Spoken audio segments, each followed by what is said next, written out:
are holding unacceptable views. Joe Rosenell with the front line with Joe and Joe. Once again, let us go into the breach. In the wake of Olivia Chow's victory as the new mayor in Toronto, the city is filled with haze and smoke. It'll soon be filled with tents and poop. Congratulations, Olivia Chow. And Canadian people, you need an exorcism. Justin Trudeau took this picture in Reykjavik, Iceland. Guy gets around. He must have a couple of bucks. God knows the Canadians don't, but I digress.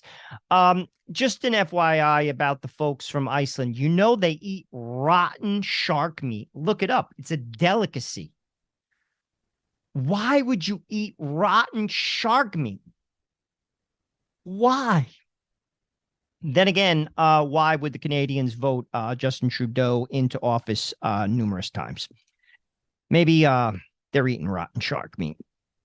And they're just pissed. Justin Trudeau says we have to let love be louder than hate. What is he talking about? Play the clip. Right now, trans kids in New Brunswick are being told they don't have the right to be their true selves, that they need to ask permission. Well, trans kids need to feel safe, not targeted by politicians. We have to stand against this. We have to stand up for the freedoms we believe in and continue our work of letting love be louder than hate.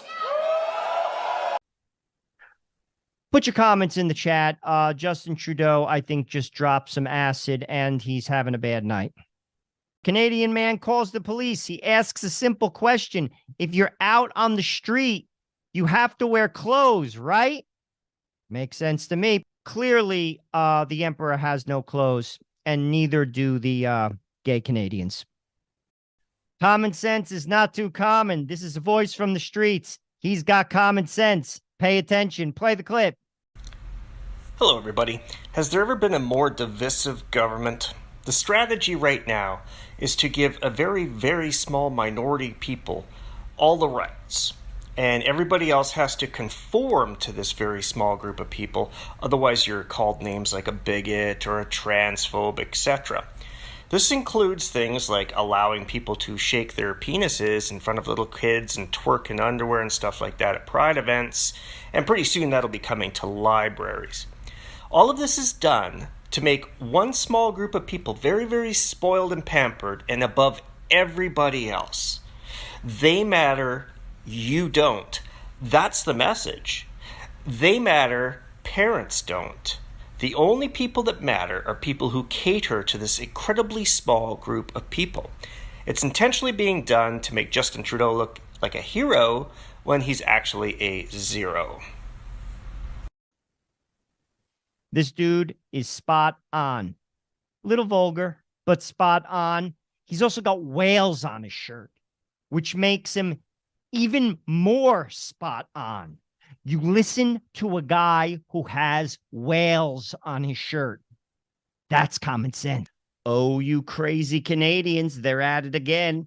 Couples compete in a wife-carrying competition. Play the clip. Go! Down! There you go. Okay, down. Down to the obstacle. Oops, another tumble. Fireman on the left. That wasn't very successful there. So down through the cone, now back. Here they come. Okay. Okay, come on, here to the water. Let's give them a hand here. Okay. Pretty strange. Somehow I think this is an environmentally friendly activity. Trudeau will stop it. If you were carrying BIPAC, dual-spirited, pronoun-carrying, bride-wearing, crazy people, I think they would be okay. But men and women can't carry each other in a competition. That's allowed, and it is clearly an environmental hazard. I want you to look at this picture. It's disturbing. How are these men permitted to basically be nude in public and no one says a word? I can't believe it. I'm going to be honest with you. I have nothing else to say. I wanted to show you this picture of Dougie Ford just because politics. Look at this guy. Trans-identified rugby player was finally pulled off the field after seriously injuring 3 female players. Clearly, common sense is not too common anymore. You know, I sometimes see things like this and I think of like my grandfather or like one of my old aunts. If she saw this or he saw this.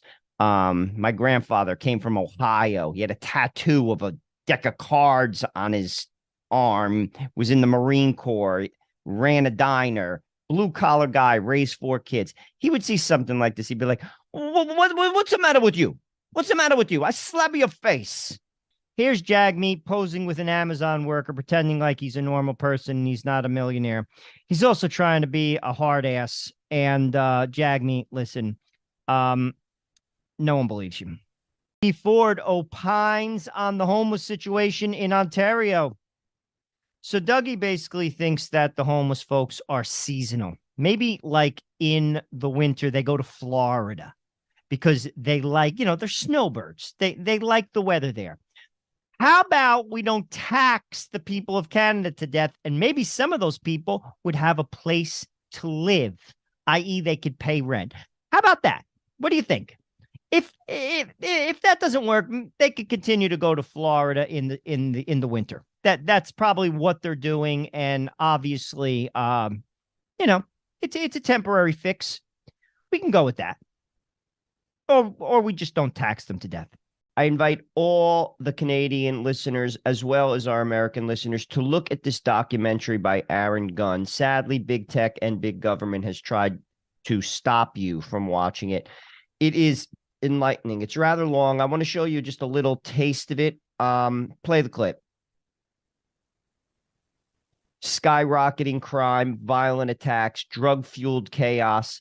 Literally tens of thousands of Canadians have died in this period, this sad period of the country's history. People have to be informed. People have to have a change of heart. And once again, and I'm going to say it again, Canada needs an exorcism. Watch this documentary. It is eye-opening, truly. Despite severe lockdowns that resulted in many in-person events turning into online events, the Trudeau government issued $12 million worth of grants to dozens of nonprofit organizations in order to fund Pride events between 2020 and 2022. Priorities, priorities, priorities, Canada.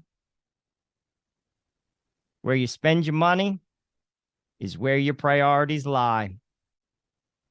To all my Canadian American friends, if you like what we do on the front line, I'm asking you to give $1, just $1. Production costs money. We do it for you. We are self-funded, and $1 goes a long way. That's less than a cup of coffee. In Canada, a cup of coffee might cost $5, so you're getting off easy. Please, just give us $1, and we'll keep the content coming your way. God bless you, and remember, stay free. Debate here in Canada. While we were originally scheduled to debate a Conservative private member's bill proposing a tax credit for medical treatment this evening, the Conservatives made a last-minute change. Apparently, discussing abortion was of a greater priority to them, and so we will be debating Bill C-311 this evening. One of two things: either Pierre Poilievre is pushing to have this debate, which reopens the question of abortion here in Canada this evening, or he has no control over his caucus members. Perhaps it is because he has an interest in supporting his self-described 100% pro-life candidate in Portage Lisgar. I know that the by-election date of Monday is coming up quickly, and that the Conservatives are making all attempts in order to attract their anti-choice voters there. That's right. I am anti-choice. You don't have the choice. You can't kill your kid. That's right. I love when I'll take their language, Joe, and just turn it right against it. You're right. I'm anti-abortion. I'm not pro-life. I'm anti-abortion. That's the way I describe myself. Now I am pro-life, but on this issue, yes, I'm against you. You don't have a choice to kill your kid. People like her, Joe, they hear of a woman being pregnant, and their first impulse is to say, "Are you going to keep it?" That's their impulse, okay? Because it's so ingrained in their brains, okay, that you could actually kill a baby in the womb, and anybody who even remotely opens their mouth, hey, look what they did in America. Look what they did in America. Look what they did to Alito and Kavanaugh. The guy traveled across the country because he wanted to kill Brett Kavanaugh after they leaked the Dobbs decision.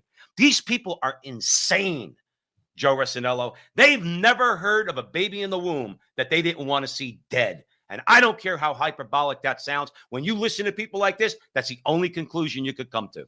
Well, I want to focus in on what you said in the beginning. I mean, here you have legislation that protects a woman who's attacked who happens to be pregnant.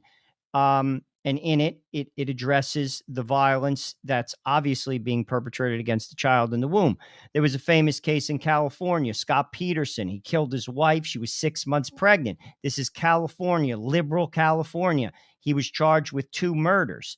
Now, if we say we're pro-woman, to your point, Joe, why wouldn't you be for that? That is a pro-woman piece of legislation. If a woman is 6 months pregnant, she is attacked and murdered, you killed 2 lives. Why? Because science says so. That child in the womb is viable. Right. Science says so, not me. Science. That Scott Peterson case, the feminists were in an uproar because the law charged him with a double murder. Correct. But my point is, you can't have your cake and eat it too. If that's the position that you want, then you can't say you're pro-woman, because any sane woman who sees another woman attacked who's 6 months pregnant, you're going to tell me that woman is going to be like, you shouldn't charge that man with 2 crimes? Right. Because it's a crime. Right. We've all seen women who are pregnant, and at a certain point, like it or not, the child is viable. It's viable. So it is a murder of 2 lives. Now, I understand her position that she obviously sees a legal wiggle room there to then say that abortion is illegal, blah, blah, blah, blah, blah. Well, again, you can't have your cake and eat it too. Then people should call them out for what they are. You're anti-woman then. If you're pro-abortion and you're against this piece of legislation, you're entitled to that, but then you can't say you're pro-woman.